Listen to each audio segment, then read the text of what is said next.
Alors, actuellement à Genève, à la 123e session du Comité des droits de l'homme de l'ONU et la présentation par l'Algérie de son 4e rapport périodique devant ce comité. Je donne la parole à plusieurs participants pour s'exprimer pour cette journée, bien chargée quand même.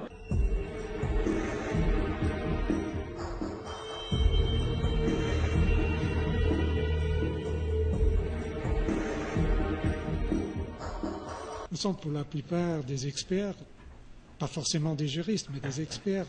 Ce qui nous intéresse, c'est de savoir si les engagements pris par le gouvernement d'Algérie se sont compatibles ou incompatibles avec le pacte. Donc, toutes les questions concernant la stratégie ou la politique d'Algérie au sein de la communauté internationale nous intéressent pour l'information. Et ce qui nous intéresse, c'était le but de nos questions d'aujourd'hui et de demain, c'est de savoir si, pour quelques questions, soit la législation algérienne, soit la politique de l'administration algérienne est en conformité avec le pacte. C'est tout simplement ça ce qui nous intéresse. Et il faudra dire qu'il y a des questions qui sont importantes qui n'ont pas été répondues. J'espère qu'elles le seront demain. Et le but est toujours le même. Ce que nous voulons comprendre, c'est la position de l'État, c'est d'avoir cet aspect du contradictoire et nous présenter des réponses qui peuvent nous convaincre que les informations que nous avons reçues ne sont pas fiables.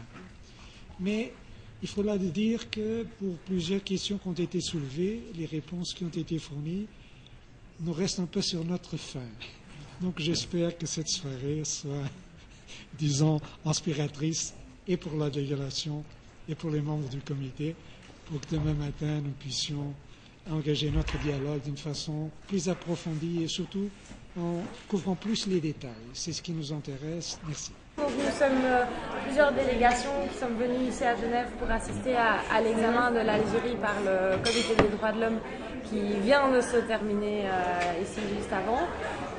Cette délégation, donc moi je travaille avec Euromed Droit, un réseau de relations des droits de l'homme dans la région euro-méditerranéenne. Il y a également 2 représentantes d'Amnesty qui sont également là, et avec nous, venant d'Algérie, il y a l'association RAJ, Rassemblement Action Jeunesse, Moumen qui est avec la Ligue algérienne de défense des droits de l'homme, et Nassera et Maël qui sont avec le collectif des familles de disparus en Algérie. Et ma collègue Eliana qui est en charge de la communication pour notre organisation. Donc à l'occasion de cette venue, on a rencontré différentes procédures spéciales et c'était un peu pour mettre à jour la situation en Algérie et notamment sur les demandes de visite. Donc je vais commencer directement par ça. Nous avons pu voir qu'il y a eu une demande effectuée par le représentant spécial en 2009 qui a été renouvelée en 2011 et puis en 2015, mais depuis il n'y a plus de rappel de ces demandes. Donc c'est la première demande que l'on formule parce que les associations, enfin, les organisations internationales n'ont pas accès à l'Algérie. Nous n'obtenons pas les visas pour aller observer la situation dans le pays, ce qui explique aussi un peu un manque de visibilité et de connaissance internationale de la situation. Et on pense que les représentants spéciaux ont cette potentialité, il faudrait pouvoir l'exploiter un peu plus. Donc c'est Madame Khoudir Drifa, représentante du ministère de la Solidarité, de la Famille et de la Condition de la Femme. 56 ans après l'indépendance du pays, diriez-vous que le respect des droits de l'homme est au cœur de vos préoccupations? Absolument, une préoccupation prioritaire même. Et je pense que l'Algérie a fait un chemin vraiment remarquable en matière de défense et de respect des droits de l'homme. Et au niveau de la solidarité, on œuvre et on continue à travailler dans cette optique-là quotidiennement. Les représentants des ONG présents ici ne se reconnaissaient pas dans le pays que vous décrivez. Est-ce un manque de dialogue entre les différentes institutions? Écoutez, j'ai entendu la même chose. Oui, du côté. Voilà. Donc, il y a sûrement un problème. Peut-être. On va mettre ça sur le compte de la communication. Un manque de communication, probablement. Quels seront vos objectifs dans les années à venir? continuer dans le respect, continuer à améliorer la condition des personnes, continuer à œuvrer, à faire à ménager aucun effort en tout cas pour la mise en place et le respect des droits de l'homme. Un dernier mot à l'occasion du 56e anniversaire de l'indépendance du pays.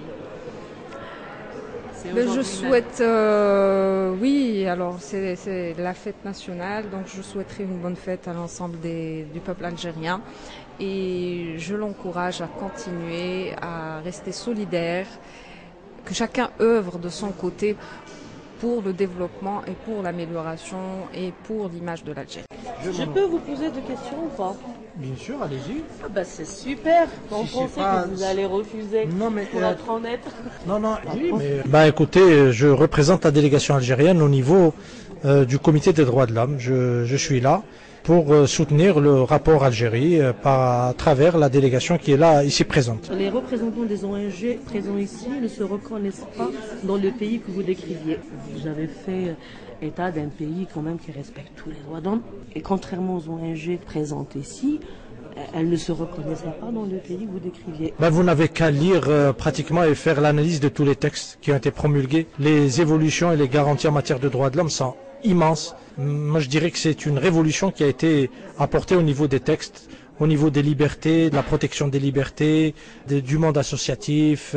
C'est vraiment une révolution. C'est vrai que de temps en temps, on entend des allégations comme quoi que ce n'est pas très poussé ce qui se fait ou que nous observons des ralentis sur des choses. Mais ce ne sont que des qu'en-dira-t-on. Je vous assure que la démocratie en Algérie avance très bien et que vous n'avez qu'à lire la presse écrite, vous n'avez qu'à voir ce qui s'écrit. Et des fois, on frôle même la diffamation. Il y a même assez trop de laxisme et de liberté qui se donnent. Mais je dirais que c'est un signe de bonne santé. Voilà. Y a-t-il pas un manque de dialogue entre les différentes institutions? Comment peut-on parler de manque de dialogue? C'est tout le monde qui dialogue et c'est tout le monde qui s'écoute et c'est tout le monde qui parle. Je vois pas où est-ce qu'il y a le manque de dialogue. Sincèrement, vous avez des parterres où le dialogue est enclenché, tel que le Parlement, c'est des citoyens qui sont élus, tels que les assemblées locales au niveau des APC ou des APOI. C'est des citoyens qui sont élus, qui représentent le petit peuple et où le dialogue est enclenché, où la presse est présente, où le citoyen est présent. Comment peut-on parler de manque de dialogue? Je sais pas. Si c'est pas ça le dialogue, c'est quoi le dialogue alors? 56 ans après l'indépendance du pays, diriez-vous que le respect des droits de l'homme est au cœur de vos préoccupations? C'est un pays qui a arraché son indépendance, qui avance, continuera à avancer. Je pense que beaucoup de gens restent très exigeants, mais ce qui a été réalisé en 40 ans est immense. Ce qui a été réalisé en 40 ans est immense. On nous demande de réaliser peut-être, et je trouve que c'est légitime, on nous demande de réaliser ce qu'ont réalisé des pays en 3 siècles. Maintenant, nous, en 40 ans, on a fait quand même un bond énorme. On continue à avancer, on fait notre autocritique. Et je crois que dans quelques années, nous nous situerons parmi les pays les plus avancés. Merci beaucoup.